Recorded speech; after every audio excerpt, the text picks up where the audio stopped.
Good morning, Anambra. And now this is the discussion segment where we shall be talking about family remittances, migrant workers, and national development. In case you're just joining us, my name is Ajuluchuku Okabwe.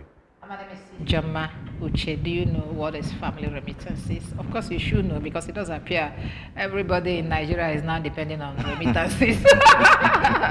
So if you don't know what it is, well, that was I explained it. You know what is remittances, okay? Welcome. Yeah, thank you so much. And this is commemorating the 2025 International Day of Family Remittance. That's why we have the United Nations giving us these international days for different activities that pertains to human existence.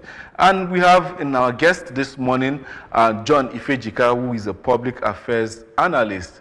And I'm sure when he was abroad, he was probably part of the people that were sending family remittance to this part of the world. Good morning, Mr. John. Glad to have you this morning. Yeah, good morning, and thank you for having me.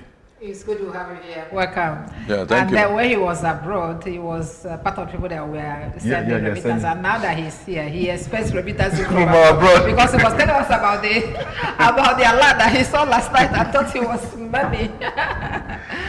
It's okay. Yeah. Welcome, sir. Good morning, sir. Talking about remittance, let's even leave it, whether it's family or not. Can you just give us a little intro on what you think or what you understand by remittance before we now begin to narrow it down to family and then the rest of it all? Yeah, I will go to the CBN language because the CBN, the Central Bank of Nigeria, calls it diaspora remittances. And it's not Nigeria as a nation, not only family depends on this. Nigeria as a nation expects it because in 2024 alone, the remittances that comes to Nigeria increased by 9%. And that 9%, if I tell you how much it accrued in dollars, you will shout. The money that comes in from diaspora is $20.93 billion in 2024 alone. It increased by 9%. So, and in 2023, there was a shortfall of $0.6 billion. So, it was a shortfall, so of 3% drop. So that means that in 2024 alone, we had an increase in remittances of about $1.8 billion. That was exactly what added to that, and it became $20.93 billion, which if you convert to Naira, it gets to about trillions and so on. Wow, thank you so much for that data. Yeah, but then, could it be that Nigeria are actually benefiting from these remittances? Because we know, as a matter of fact, that India is one of the countries that really enjoys the remittance, you understand, in boosting their own economy.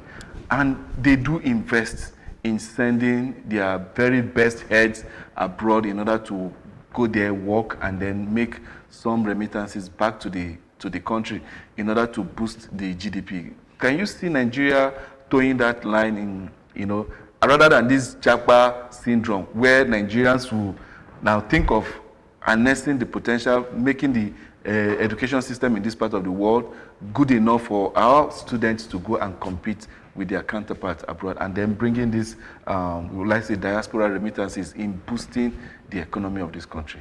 Oh yes, the CBN is not folding its arms, and that was why it has come to that amount, because this 20.93 billion is not part of that. You are traveling back, I give you $200 and say, give to my sister Ijoma, and you carry it in your pocket. It's not part of it. This is just the organized one that comes straight to the CBN. And this 20.93 billion helps our foreign exchange reserve. It's there. It has been helping us, and that's why the CBN is organizing a kind of initiative concerning diaspora. So Nigerians are not taking the people in diaspora for granted. It's a large distance. And you know we have a commission, which is not a ministry, which is under Foreign Affairs, the Diaspora Commission, headed by Abike Dabiri Erewa, and so on. So Nigerians are not taking it for granted. They are making use of it because it's helping the country itself, apart from the certain individuals that it helps. And they have gotten what we call the non-resident remittance and non-resident investment remittance. That's the CBN, have all these things in their kitty to make sure that all these things work. So a lot of things are coming. And don't forget that we have over 100 footballers that are outside the country. Okay, yeah, before we get to that one, let's properly get the background of what we are discussing this morning, because we'll say that it is International Day of Family Remittances. And by extension, we said how do these migrant workers contribute to national development? Okay, let us start by saying, who are these migrant workers? When you say migrant workers, growing up, the first thing that comes to my mind is people that go to work in farms in America, in Europe, and all those ones. Okay, so when you say migrant workers, who are migrant workers, and then how do they contribute to development through remittances? Oh yes, migrant workers are people who you leave your nation and go to another place to settle, to work. And whatever you are bringing home is a remittance, because we don't use the same currency. You are in Japan, you bring yen. You are in Saudi Arabia. You are in Germany, because a lot of us think that it's only US and London that we have people in diaspora. We have them scattered all over. So what they do is that it has helped a lot of households. There are so many households that don't have any buildings standing, but today you have buildings and cars. These are the work of our migrants who are working, the diasporans who are there in diaspora, sending in money to help to alleviate poverty in their own family, to fight poverty, and use that money to train certain members of their family. I know somebody who is abroad, and as at now he has finished building his house, and two of his sister's children are in the university. He's the one, private university for that matter, is the one catering for them. So they do a lot. I remember some few years ago when I lost a loved one, and by the time I told people, they would call me and said, don't worry, we will remit money to you. And by the time I know it, started cushioning the pains, and I see myself smiling, and so on. Yes, it happens. Yes. So let's look at this. You said that they moved to Europe and America to start working to alleviate family poverty. And I want to find out, do you need to travel outside your country for you to be able to alleviate poverty from your families? Because there are people that are in here and have done very well for themselves and have also alleviated the borrowing your word, alleviated poverty from they have not crossed the shores of this country to travel out, and they still did very well. So yes. Must you travel out to do that? For now, yes, you must travel out, because in our days, the first time I traveled out, it was 590 naira to 1,000 American dollars. That is 590 kobo, 59 kobo, and I mean naira to $1. In other words, Nigerian money was stronger. Yes, Nigerian money, I met it.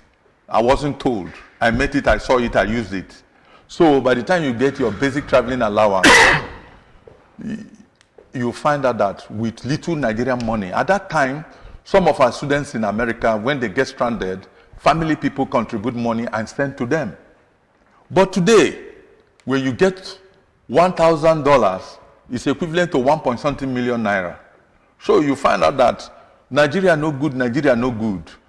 They give you 2 million naira now. You will use it to do something useful. So why did we get to this level? Well, that's the economy. The military caused a lot of havoc. Our economy got down, and they started. Military? Yes, because I know when Shagari was in power, the car, which was 300 and 600 and something naira for a Beetle, it wasn't up to 1,000 naira for the price of a Beetle. A brand new Beetle. Yes, no second hand. No second hand. 504 was around 700 naira. It was just like that in this country. And eventually there was a military coup. That military coup came. By the time we know it, things started changing. And later we have what we call SAP, Structural Adjustment Program. Things started going like that, and Nigerian money continued to devalue. And by the time you know Was it the military that organized 1977 Festac? Yes, it was General Olusegun Obasanjo and O.P. Fingency, the Navy man who was chairman of the Festac. Okay. So it was there. At that particular time, Naira was very strong. But subsequently, Naira started dying off. Now, talking about the military and then talking about the remittances, Nigeria, like Ijoma said, you can still make living, chase poverty, being in Nigeria rather than going abroad, because we all cannot be, you understand, foreigners in a different country, all because we want to run away from poverty. Irrespective of the fact that the remittance, you understand, what the diaspora bring into the economy is actually, you know, substantial in boosting the economy. Now, the issue is it a deliberate plot for governments to down tools so that Nigerians will go outside, then help the economy? Or is it just that we don't have a template on how to even make ourselves that place where foreigners will equally come and then make good money in this part of the world? You see, let me give you an example. Enugu Rangers of Nigeria, Rangers International in Enugu, at the time had 3 Brazilians as their footballers. And they have Dias as their coach. For a foreigner to come to play football in Nigeria, in Africa, shows that the economy is stable. But today, now as a footballer, the highest you will earn, let me start with you here in ABS. Maybe ABS will not tell you they are going to pay you 300,000. If at all, it will reach 300,000 naira per month. And now BBC is getting you and said they are going to pay you 500 pounds a month. So convert 500 pounds by 1,650 or 1,007, that's pounds, and see how much it gives you in a month.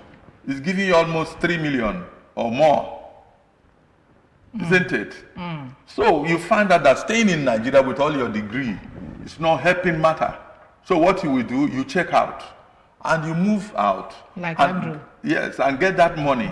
Little money. If you send 100 pounds to your people, you are giving them millions. If I say I worked in ABS and I traveled out, and every month I bring out 100 pounds and send to, it's about 2 point something million naira. And if all my friends in ABS share that money, it's a big sum. And then if that money comes to you, you begin to ask me, please, thank you for this thing. Teach me how to fish. I'm tired of eating the fish. Let me find a way of doing what? Going outside in diaspora to work. So what can we do in this part of the world in order to bring such, you understand, results, remittances back home here? Our economy. Because Naira has no weight. The money are so depreciated. But we are no longer in the military rule. So how come we've not been able to bounce back from now what happened is, in Nigeria, we had certain, growing up, I find out that no government has ever been better than the government is succeeded. You understand what I'm saying? I'm trying to. Buhari was not Is there a better cause? than the government of... We Buhari's the government wasn't better than the government of Jonathan. Jonathan's government, we were buying a bag of rice for 8,000. Buhari's own, the thing went up. So all these things became a big problem. Now, in this Tinubu's own now, Buhari's government by far economically was better. We started buying a bag of rice, 100,000. 100,000. So we don't know who will come tomorrow, except if God, there will be a miracle tomorrow. The one coming tomorrow will decide that something will come out better. Ghana was worse than this before, but somehow they were able to build their economy today that cedis, Naira cannot compete with cedis. At the time, one cedi was 150 cedi to one Nigerian Naira, but today it's not so. Cedi is stronger than that. So I want the Nigerian economists to go to Ghana and ask them what they did to bring their economy back to normal. Okay. Let's look at this remittances critically now when it comes to the economic impact. What do you think is the significance of these remittances to the GDP of countries like Nigeria, especially this our country? And secondly, are remittances a sustainable source of national income or a temporary solution to poverty, like you said, that for you to lift your family, you move out of the country to go and make money, bring in, and then uplift your family? Is it a temporary thing? It's not. Why we are now talking of Nigeria earning this 20.93 billion was because the CBN had, brought in a very good initiative to make sure to have the control. If you check the total money that comes from diaspora, it's more than 50 billion, because this is the one that is being accounted for by the CBN, the one they know about. How does it relate to us, to the life of the common man? How it relates is that a lot of burials you see today, a lot of marriages you see today, these are diasporan money. A lot of houses you see springing up in places today, these are diasporan money. Tell me the civil servant in Nigeria today with what is being paid that can buy a new car, except he's stealing money. So for another Nigerian, if you want to benefit from foreign remittances, you go to burials to eat food, or you go to parties and a whole lot of things to eat food. In that way, you are benefiting from the remittances. It's not so. Families, you help your family to alleviate poverty. Now you have family. You are my sister. Your children are in university. They gain admission to private school. You are working in ABS. Your salary cannot go anywhere. And I'm your elder brother. Let me let my governor hear that. And your money cannot. Tell the president I said so. If the governor hears that, the governor should know that the money 70,000 is paying cannot pay for school fees in the university. I beg, let's say that ourselves the truth. You tell me governor here, we governor here, what will he do? He knows that the economy is bad. No worker in this country except he steals money. I'm telling you all these things. You are telling me, let governor here. Governor, please, your salary cannot do this. And let us tell people the truth. Nigeria economy is in shambles. Okay, we are still looking at how it relates to us, the national income, and like I said, is it a temporal something? That's what I asked. Is it? That's why I'm coming. It's organized. We have Nigerian professionals who are doing organized job in the US. We have footballers, we have sportsmen and women. Then we also have some illegal migrants. Those ones are different kettle. But when you look at these organized ones and so on, the money, what they are paid, what they remit to this country, and that is why we've been able to have 9% increase from 2023 to 2024. 9% increase. So it shows that there is stability in all this. And now central bank has come to put in some initiatives on how to get this growth. So they are taking it very seriously on how to get this growth.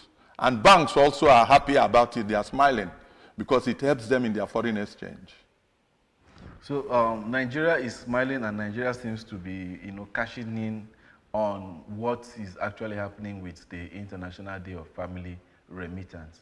But the Japa syndrome is taken away, is ripping us of the good people that should, like take for instance, the medical practitioner, you understand, practice, where you go to the hospital and the hospital is bereaved of good doctors. What you have here is people that barely passed their medical school and the rest of it all. Now, flooding, killing people and the rest of it all. Now, is there no way, you're saying that Nigeria Central Bank is looking for a way to even boost this? Boost this is by jackpotting. And the increase you're talking about is Nigerians living in their droves, going to improve the workforce of a different country, whereas the good heads have all left here. And what we have here is more like the chaff. Can't the government look for a way to balance this thing? Why should other countries be reaping from the good of our own labors here? Now, let me give you an example. I know somebody who is a lecturer in one of the universities. He came in to the family circle last month. There was something the family they were doing. This is somebody, while he was working, a lecturer in one of the universities in Nigeria, cannot give 50,000. But he gave ₦1 million to the family for them to do whatever they want to do. Now, our economy is so bad that if you are giving 100,000 naira and say, go to a corker and do shopping, Ijomo, by the time you come, the person that gave you the 100,000 will be asking you, there are still other things you are bringing in. Did you drop your bags in the keke? Somewhere. Did you forget so your that we bags help in you the to go and keke? collect it. And you now tell them, this is what I bought for 100,000 naira. That to tell you that the naira has no weight. Because I know that in this place, I have entered a vehicle from Ibadan to Onitsha. I know how much I pay transport fare. But today, you want to travel to Abuja or to Lagos, you must have 100,000 naira and have your change when you get there. Your flight, but I for know your flight tickets? Not even if by road. But I know in those days, with 100,000 naira, I would travel to Abuja, stay in hotels, come back again with that money and still have some change to buy things at Lokoja. But it's not so today. Okay, let's look at this. Family remittances. By Nigeria creating a commission for that simply means it has become an arm of revenue generation, yes. And a very big one for that matter. From the figure you mentioned earlier, which was how much? 20.93 billion. Okay, dollars. so it can even service a nation's budget. I'm telling you. So you ask yourself, why are we still borrowing money and having issues, financial issues here and there, just because we don't want to do the right thing? Okay, but where I'm going with this is in a situation whereby you know how important this people are, this what do you call it, these migrants, your country that I mean your citizens that have migrated from your country to another country because your country is not conducive for them to make a good living, and then they went somewhere that human beings like us put in order for them to live and make a good living and still sustain you as a nation. Why don't you have them in your priority list? Because the problem they have is that when they have problems out there, Nigeria don't come to their rescue. You know that this is one of the ways, one of the areas where you make your money. But you don't take care of these people, okay? So why is it so? Well, that was then.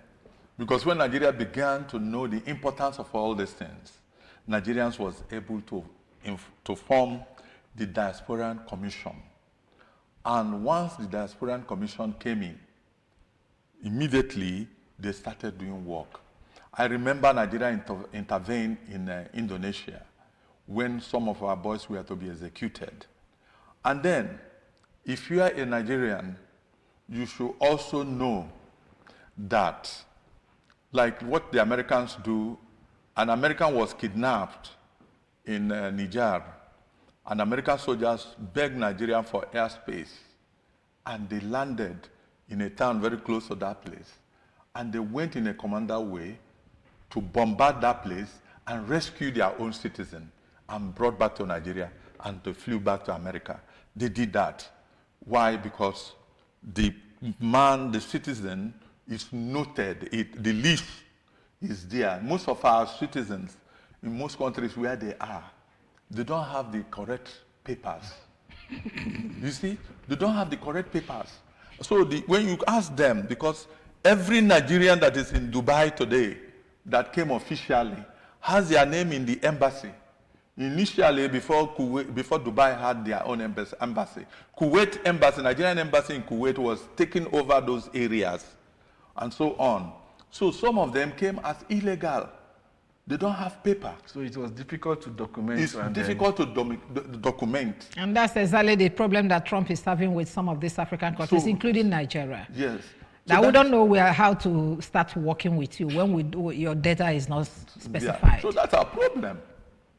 So that's the big problem we are having. So now, if Nigeria has a problem, can't the Diaspora Commission help people get these original documents so that, because if you sensitize people about the benefit of going through the normal channel, I'm sure it will make people, even though they might pay more, but at least have that assurance that their country has actually gotten their back. No, when you go back, you must come back to your country to process your paper and go back to pass through the embassy again.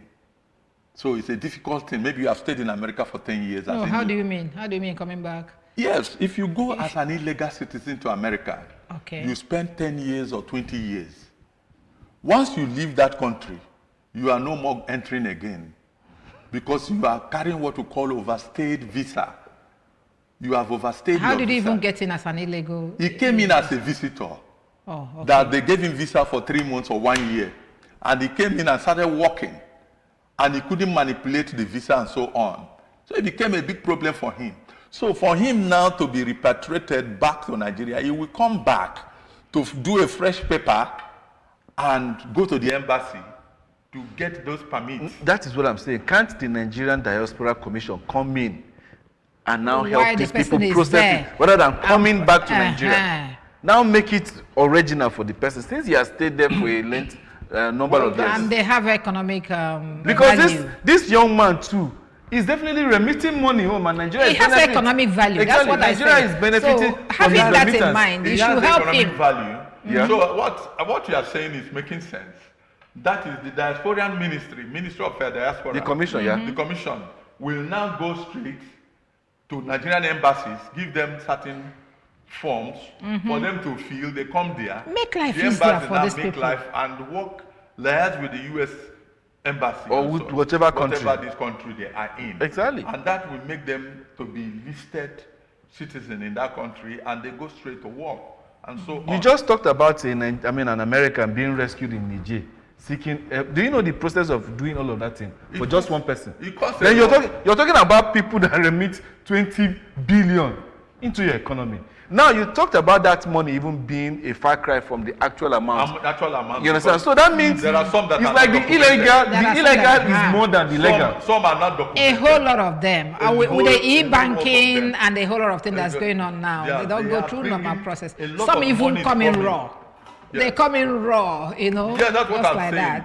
that. In Nigeria, can you go kinye mama? You know. If they put it like that for you, $300. It's big money. A lot of them are undocumented. Okay. Now, let's see if there's any kind of disadvantages when it comes to migration and then this remittances. So we have established that they kind of help upgrade or uplift their families. But for those of them that are there, how do prolonged family separation due to migration affect the emotional and social well-being of the children? Some of them, I know my mother's cousins that left, about 3 of them have died in America and they were buried there. There's this disconnection between them and their base, their family. Okay? So is that a plus or a minus when it comes to migration? Because that day, some of them left before. My mom said they were young. My mom that died in her 80s said they were very young when some of them left. Okay. So look at the situation. So do we have any kind of disadvantage of this migration and remittances? Oh, yes. It's just like you go to America, you see somebody answering Chuck. Chuck. His name is Chuk. He's an Igbo man. Oh. He answers Chuck. And you see some of them that will tell you that they come from Nigeria and they don't know their place and so on. You ask them what is their name. They don't know how to pronounce it. They will say, give me Biro. They will not write the name. So once they write that name, you find out we've been having a lot of those issues around.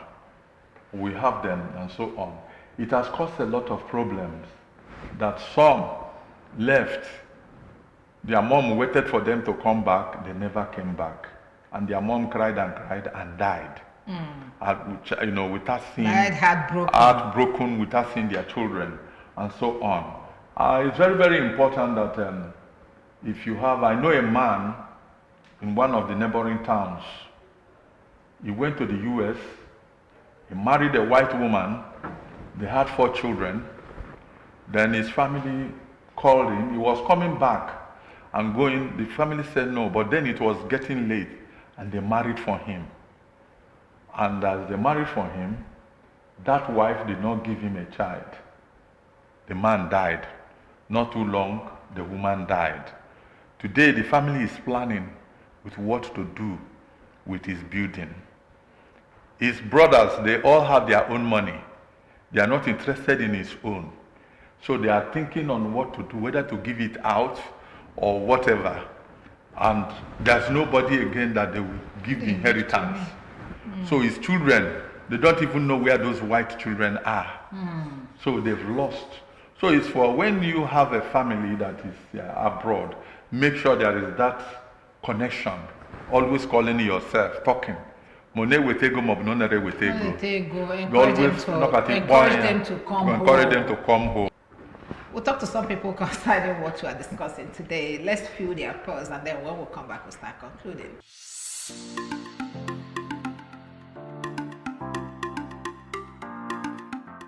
If the right policies are on ground and the atmosphere is conducive, definitely our brothers and sisters in diaspora will always send help to those at home. So we just need the policies and a conducive atmosphere.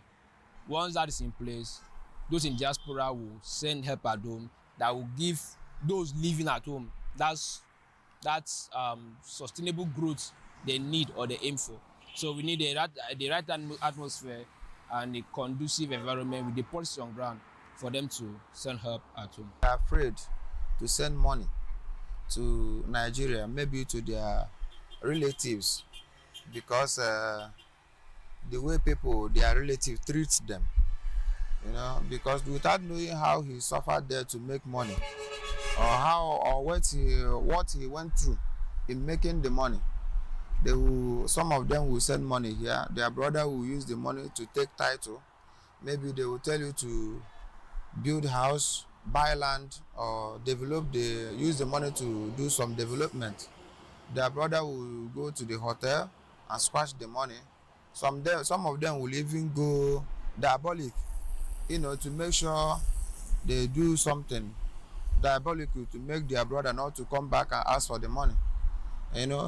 Based on, again, what we watch in Nollywood today, some of them make people to be afraid, and it affects our development here. By so doing, they should just be sending money to their family members over here, like trustworthy family members, do you get?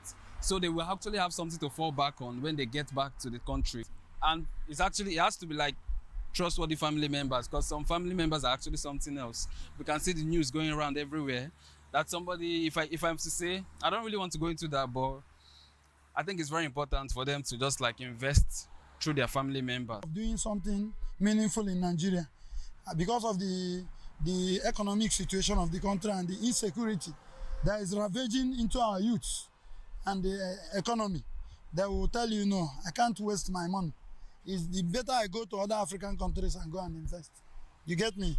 So even me, as I'm talking to you, I'm counting my days in Nigeria. Do you get me? It is expected of that person to bring home, as Igbos used to say, Akuluono. But now it's no longer what we see. Akuluono is no longer in Nigeria. You know, they even buy properties there. They buy in Dubai, developing the other countries. Instead of coming back home, bringing that Akuluono here. You know, I'm not just happy. The country is in shambles. You know, I know some of them, they are ready to invest. But imagine somebody suffering abroad, coming home, they will kidnap him. Somebody planning to come and invest. One governor will bring a policy that is against the investment. How do you want people to come home and invest? It's not possible. It's not possible.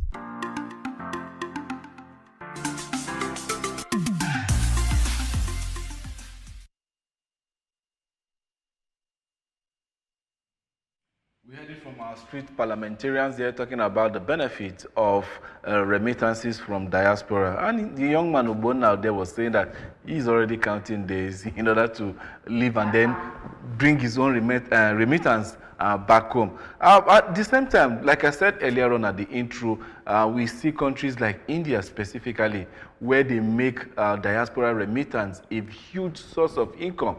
That's to the government because it is documented. The government purposely sends you to a foreign country, and then what you're being paid, there is a particular percentage that the government takes because the government invested in you and sent you there. The question is, if we need to document these monies that is coming into Nigeria, just like our guest here said, if we have 20.93 trillion, billion that is coming in dollars, you understand? That money is a far cry to what the real amount is. Can't we, as a country, as a nation, we export football. Brazil exports football. In fact, the number one export of Brazil is football. Other countries export their sporting, activities and the rest of it and bring huge money. But in our own case, we are losing. What can we do in order to start making, good money and then reduce this borrowing that our governors, our presidents, everything about Nigeria is all about borrowing? That's my next question as we begin to wrap up. Yes, first and foremost, you said it right, because our industry should be football. We have footballers scattered all over. Bukayo Saka, one of the best 7 in the world today, is a Nigerian in diaspora playing for another country. What we should do is that all governors should build academy for sports and arrange it, and the federal government coming in, that if a footballer is going out, you invite some other countries to come once in a while. Maybe you have what we call Anambra United, all the talents in Anambra State. You now invite Arsenal, Chelsea. You divide them into, they come in as a festival, play football, friendly football. Or, cheaper for us, they will pay us something. We carry them overseas. They play that football, they come in there. They are able to pick, say, all these players that came, there are 35 of them. We are picking 10. Nigeria lists them. 10 from Anambra State, who are now international footballers playing in London, and follow them up. And as we have the Diaspora Commission, every state should also have their own Diaspora Commission, liaising with the one in federal, and they're able to get all this thing. We'll be able to know what comes from them, the money they are being paid, and certain things. So it's rearranged. Like if a club in Brazil is sending a player to Arsenal, they have clause. There's something they sign in. That signing, there'll be a clause that when you are selling that boy tomorrow, certain percentage of the money will be accrued to us. It's done. It happened when Arsenal sold Fabregas to Chelsea? To Barcelona. To Barcelona. And when Barcelona we are bringing him back, the option is, do you want him back or we sell and you get your commission? Arsene Wenger wanted money. Say, sell him, give us the commission. Nigeria do that, and that money start coming in. Will be much, very organized. We do that. But in this case, All these things we are doing is just undocumented, and central bank don't use boju to do that thing. So if it's documented, that money naturally is coming into the government. And we will be happier than we are now. All right. Let's look at the other side of the coin. Somebody mentioned, one of those people who talked to on the street, said that most of these people that we're using as money rituals now, because that's how somebody described himself in the family. Bring money, bring money, bring money. Am I a money ritual to you in this family? Why wouldn't you let me rest because I'm in abroad? In that kind of a thing. So how do they benefit from their efforts? One, we have had cases of those of them that sent money back home to build houses for them. Those money, the houses were not built, and the monies were spent by their brothers, their own brothers, not their friends. And then there are other things that they have tried to invest, and they didn't get to do that simply because they were not here. And that's why I want to ask about their security as the people that were making money from them. How do insecurity, which could come from what we're experiencing in Nigeria, and the insecurity in their own immediate families, and then weak economic policies, how does it push citizens to seek work abroad? Because sometimes it's not you. Some people will just go there to go and make money and come back. When you come back to invest, there will be so many policies that will drive you out of business, and then they will rush back and they won't come back. How do they benefit from the efforts they're making to improve the life of the family members and then the economy of the country they're from? Yes, you mentioned people bringing in money for people to build for them. Earlier on I said something about states having their own diaspora commission as well. Now, if governors form diaspora commission, maybe for Anambra State, and that Anambra State Diaspora Commission, we liaise with Anambra State Housing Corporation.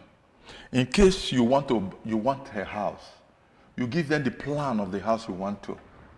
They tell you this house will cost so and so amount, and it's in so and so layout. You decide and say, yes, I want it in a Kisli layout because I'm from Onitsha area. And they tell you how much you will pay. You start paying that money, they are sending you the receipt and so on. And at the end of the day, your house is standing. It's between you and the government.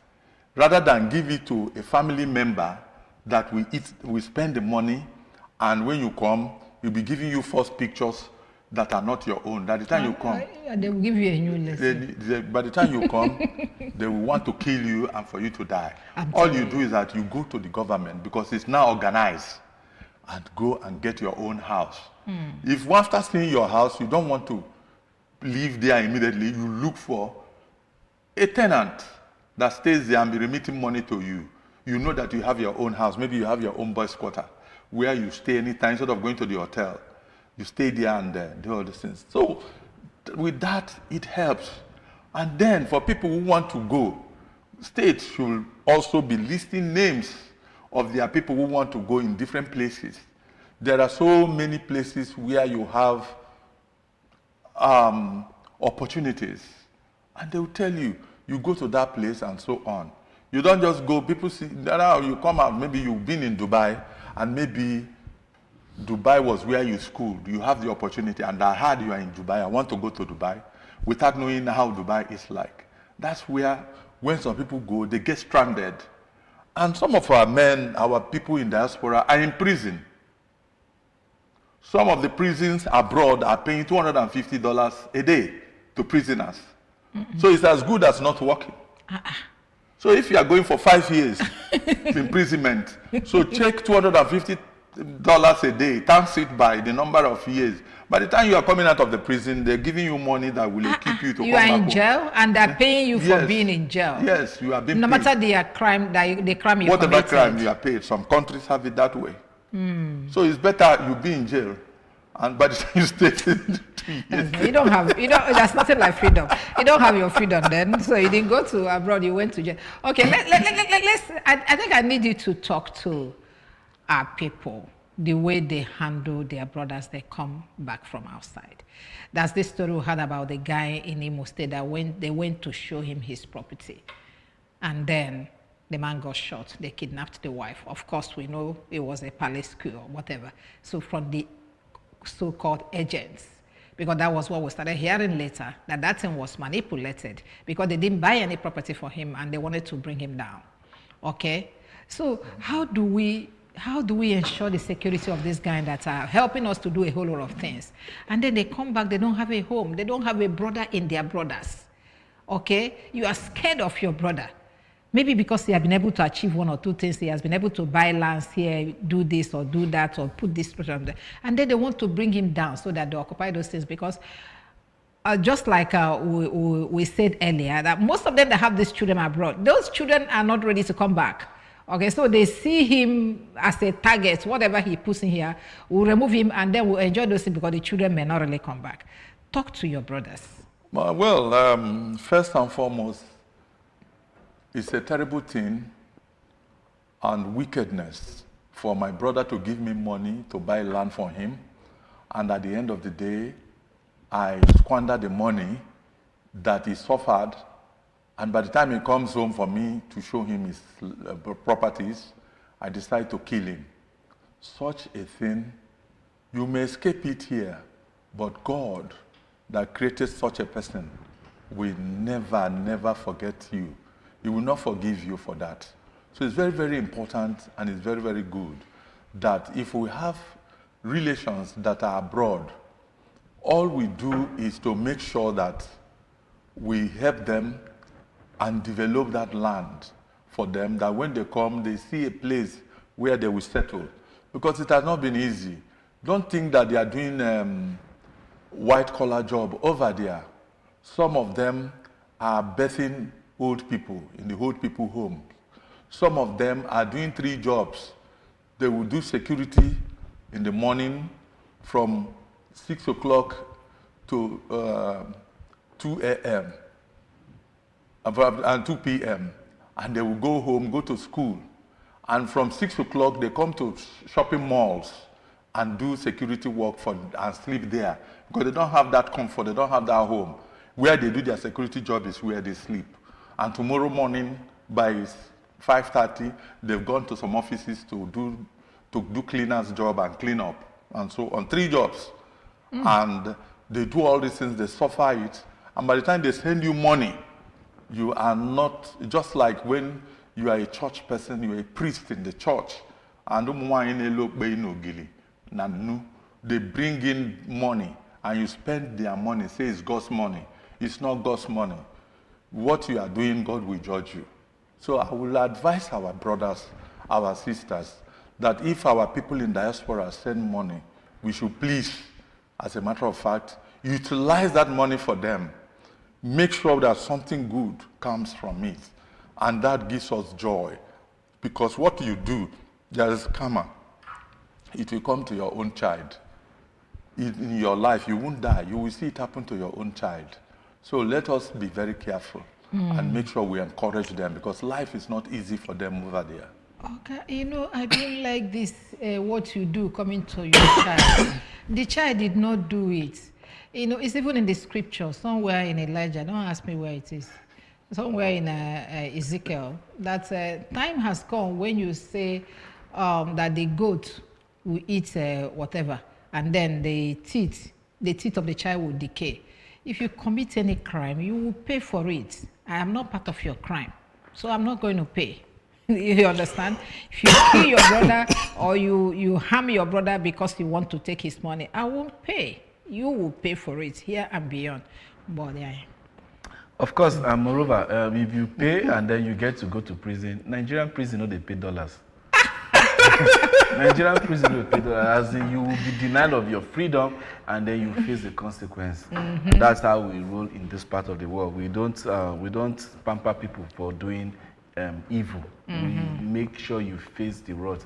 There are certain places in this world that you dare not even want to go to their prisons.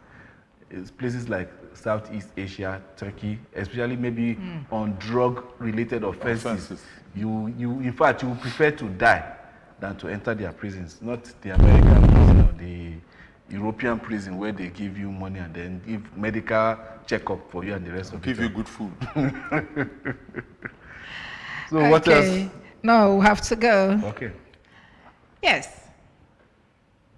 These I will be wrapping it up this morning on Good Morning Anambra, the discussion segment where we're talking about family remittance from diaspora. And we've been joined by Mr. John Ifejika, and he has talked extensively on the benefits of remittance in boosting the economy of not just Nigeria, most African countries. If we were to even sum up the entire thing and take it on the global continent of Africa, we will discover that what comes in from abroad to African continent is even enough to run the African economy. I'm telling you. I'm sincerely like speaking. Seriously. It's just that the money is not coming into a particular place, but at least the developments are being seen everywhere. And you can see people getting to even live longer because of these remittances. So the question is, what is the government of Nigeria doing in order to make things a little bit easier for that diaspora, you know, so that the remittance can come in and well documented, and then in reverse, they too can be helped over there, because that's why we have embassies in all these countries. When you have a problem, you go to your country's embassy and then get it sorted out. You don't need to like start coming down to Nigeria and then looking for a way to get back all those bottlenecks. We should be able to make things a lot easier for that. And for one that said he's counting days in Nigeria, well, You want to jump like Andrew. He wants to jump like Andrew. Let him not fall into the hand of false agents. That's another thing. Okay, thank you very much. We'd like to thank you, those of our brothers and sisters that are out there taking care of us. God bless you. Bless you and bless you. A lot of us may not be able to get to where we are if not for your help, like Ifejika said. And then some of our children that are in school and a whole lot of things. God bless you. Okay?